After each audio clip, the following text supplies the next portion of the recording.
Ici, maintenant, on s'intéresse au système nerveux.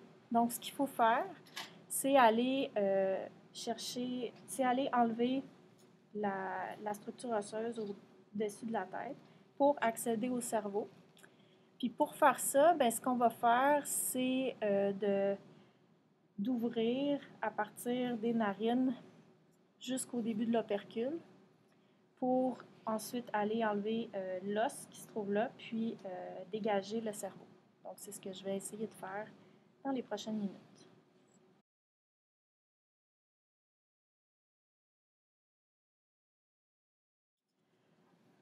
Donc, on va essayer de distinguer certaines structures au niveau du cerveau. Donc, le cerveau des poissons, c'est toujours délicat parce qu'il n'est pas aussi bien protégé que les cerveaux des autres groupes vertébrés. On va quand même essayer d'y aller à partir de l'arrière vers l'avant.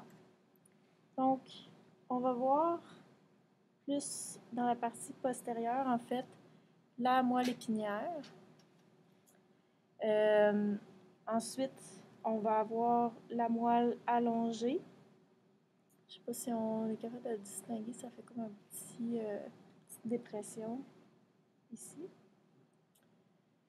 On va ensuite voir le cervelet, qui est le demi-cercle un peu plus gros à l'arrière du cerveau. On est capable ensuite de distinguer les lobes optiques, donc celui qui est plus, que je pointe, il est mieux conservé que l'autre, mais c'est pair, donc il y en a deux pour les deux yeux. On va ensuite avoir devant, un peu plus petit, les hémisphères cérébraux, que je pointe ici. Puis ensuite, juste devant, les deux petites boules qu'on va voir, ce sont les lobes olfactifs.